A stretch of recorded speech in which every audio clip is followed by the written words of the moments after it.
It is Wednesday, April 17th, and the Dong Report plus the Whiff Report is back. They're both back in your lives. I am Matt Modi, and I have 4 home run predictions for you guys to lock in, as well as 1 strikeout prediction as well. I didn't love the board specifically for strikeouts, so I'm just going with the 1 as opposed to forcing it. But I do really like the 4 home runs and the 1 strikeout prop that we have for today. Before we can get into today's picks, we got to do a recap from yesterday, which kind of continued this rough start that I've had to the baseball season. I was able to get a home run to mash. Thank you to Gunnar Henderson for the second straight day, but he was the only player that I got to hit a home run, so I was slightly down because of the odds, down 0.1 units on home runs specifically, and then for strikeout props, we didn't get either of the 2 to cash. We just needed 1 more inning for both of our guys because Grayson Rodriguez had an electric end to the last couple innings that he pitched. He just needed to go 1 more and he didn't. And then Hunter Green, he gave up like 95 pitches in the first 4 innings, only went 4 innings, but he had 8 strikeouts in those 4 innings. So it was a little bit of a rough patch there, but that's how baseball goes. That's how life goes, unfortunately. On the entire season, again, as I mentioned, it's been a rough start. Dong Report down about 14.5 units in the Whiff Report, which we just started, down 1.8 units after yesterday's 0-2, down 2 units day. Let's hope we can turn things around. It's a long season we have ahead of us. That's kind of why I am playing these things light, because I don't want to just crush my unit sizing and my bankroll at the beginning of the season while we're still trying to get some data under our belts. So again, let's hope we can turn it around. I would appreciate it if you could like, comment, subscribe, all that good stuff. But enough about that. Let's see if we can get donked. Let's see if we can get some whiffs today. Starting in the Nationals versus Dodgers game, I'm taking Max Muncy to hit a home run plus 300 odds at FanDuel. So Muncy's he did have a slow start to the year, like the first maybe week, 5-7 days, something like that. He's starting to come around recently. He's got 3 home runs in his last 14 days. But the most important thing of that is all 3 of his home runs have come against right-handed pitching. And that's what he is facing today in the Nationals. He's facing Jake Irvin. Over this last 2-week stretch, he's got an ISO rate specifically against right-handed pitching up to 37.5%. That's obviously excellent. That is well in the excellent threshold.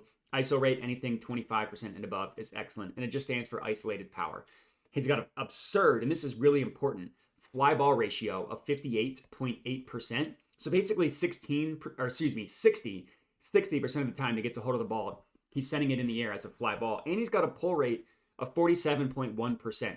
Those 2 metrics, fly ball rate and pull rate, are very important specifically for tonight because in the Dodger Stadium, which is obviously where this is being played, it's very windy with wind blowing out to right field. So he just needs to get a ball up in the air, pull it a little bit, and with a little bit of power, that ball is going to carry.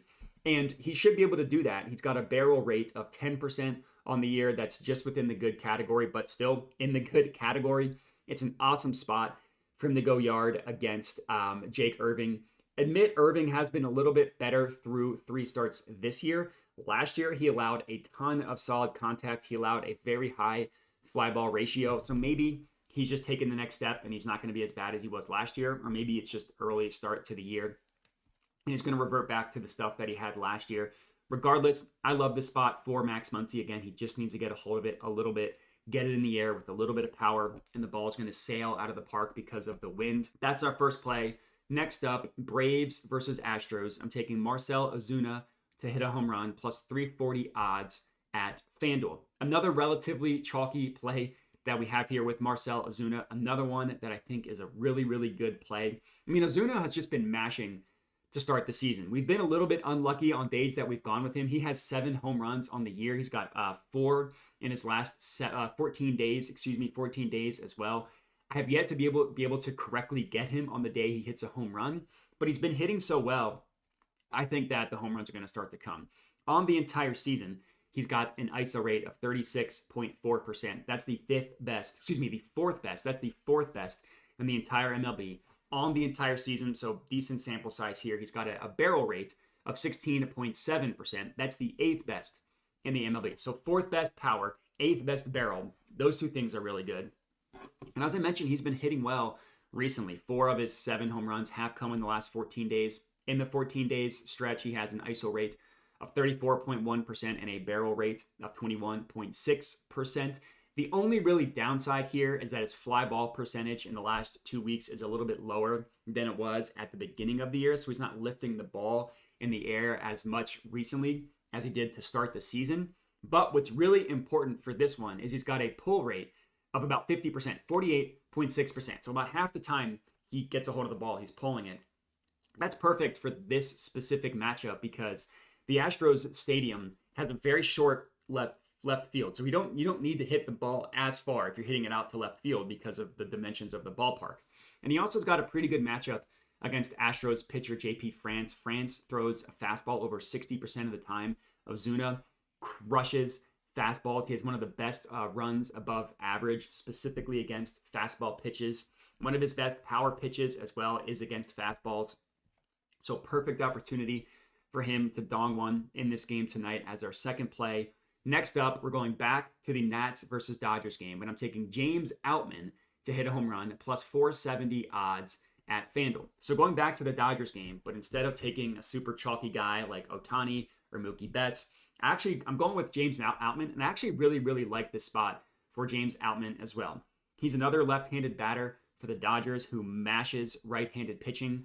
Should have a pretty massive advantage over the Nationals pitcher, Jake Irving, who I already pretty much talked about. I mean, that lefty hitter versus righty pitcher matchup is really important for both Max Muncy and for James Outman because both of the batters are significantly better against right-handed pitching, and Jake Irving is significantly worse against left-handed pitching. Obviously, he also gets the advantage of being playing in Dodger Stadium with the wind blowing out to right field, so very similar here. If he just gets a hold of one in the air and pulls it a little bit, that ball's sailing out of the yard.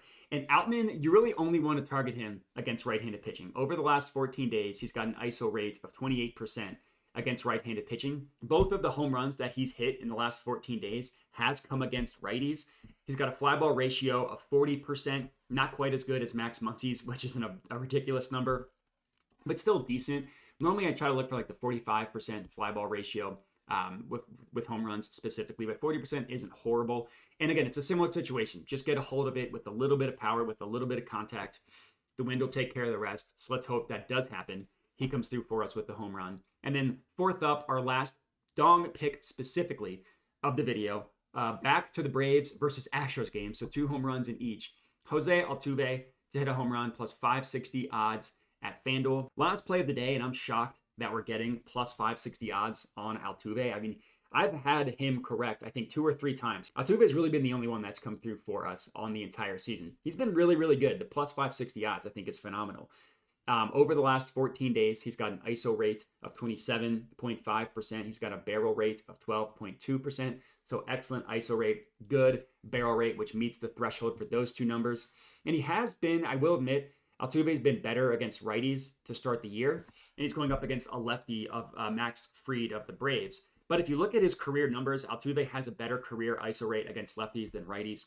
So I'm not completely scared off by the fact that he's going up against a left-handed pitcher. And this is also a great matchup, a great home run spot for Jose Altuve. I already mentioned the fact that he's playing in Astros Stadium, which has a short left field, which means that batters that hit with power and pull the ball as right-handed batters are going to hit more home runs on average. And that's unsurprising when you look at Jose Altuve. He's hit 5 home runs this season. Literally all 5 have come at home, and he has a pull rate of 62.8% at home. That is a crazy pull number that he has, and it makes sense, right? Because if you can have the benefit of the short field, you might as well try and pull the ball, which he's been very capable of doing. And he's kind of similar to Marcell Ozuna, where he just annihilates fastballs, and he's going up against Max Fried, as I mentioned, who throws predominantly fastballs. That's what Altuve hits for the most power, specifically our fastballs. And I know that you think that might be the case for every batter. It's actually not. Not every batter hits the most for power against fastballs,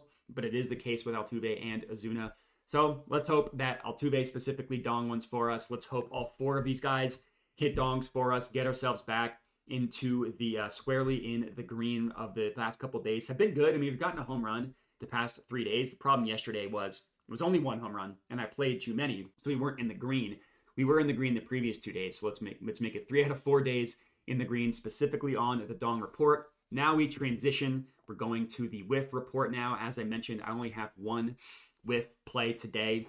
Rangers versus Tigers game. Tariq Skubal over 6.5 strikeouts, plus 112 odds at Bet Rivers. You can also get this at plus 110 on Caesars as well if you are like me and don't bother with Bet Rivers. This is the only play that I have. As I mentioned, I really, really like this one. Normally, you would want to be scared off by the Texas Rangers bats.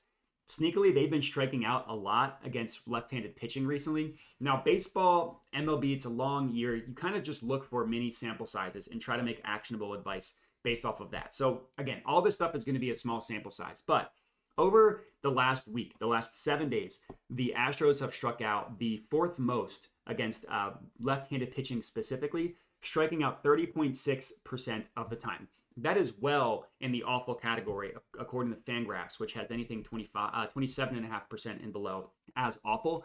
And again, they're at 30.6, which is also the fourth highest in the MLB in that stretch. In this 7-day stretch, Corey Seager has struck out literally in all 5 of his 5 plate appearances against lefties. So yeah, that's a small sample size. Clearly, he is not seeing the ball well against lefties. And if you look at the entire season, Seager struck out 70% of the time against lefties on the entire season. You're basically guaranteed like 2 to 3 strikeouts on Seager alone, depending how long into the game that Skubal was able to go. Then you have Jonah Heim of the Rangers, who struck out 30% of the time against lefties. That's really bad. And the backup catcher is also striking out a ton against lefties. So regardless of who gets the start there, they're going to be striking out a lot against lefties. Then you have like Jared Walsh, Andrew Keisner, Evan Carter, Marcus Seaman, Adolis Garcia, all striking out 25, 30, sometimes half, 50% against lefties over the past week. That's what you're looking for, like who has actually this pitcher going to strike out. And again, it's a small sample size, but that's kind of what you have to work with in baseball. And then Skubal, you might not know who he is because he plays for the Tigers and they stink. He's an electric pitcher. He's got electric strikeout stuff. He has a strikeout rate, a K rate of 30.8%. That's the 8th best in the MLB this year specifically. That would have been the 5th best number last year. He's got a swinging strike rate of 15.1%. That's in the 92nd percentile. That stat is per props.cash. Also per props.cash, he has a strike plus whiff rate of 31.6%. That basically means 31.6% of the time it's either a called strike or a swinging strike. That's in the 86th percentile of all pitchers. He's got elite stuff specifically for strikeouts. Any metric you look at, the Rangers have sneakily been striking out a lot against left-handed pitching recently. That's why we are on this play. Let's hope Skubal comes through for us, cashing our only whiff play of the day. And that's all we got. 5 plays total for you guys to lock in. Would love to have a squarely in the green day today. None of these less than a unit days that we've had the past couple days. And the last thing I'll mention, I do have a dub club where I send all of my picks out for $5 a month. If you're interested, link is in the description and the pinned comments of the video. It's the same plays that you see me give out for free on YouTube and on Twitter. I just have a dub club where I send everything out first thing. So it goes directly to your phone via text, Telegram, or email. The logic here being sometimes the odds change by the time people watch the YouTube videos, or some people just don't care about the YouTube videos. So that's why I have the Dub Club, to give people the option to lock everything in before odds change, or whether they have time to watch the videos or not. But if you'd rather just pay the best price free, get everything on YouTube and on Twitter, totally fine with me. I just like to give people the option. I appreciate everybody for watching, and have a good one.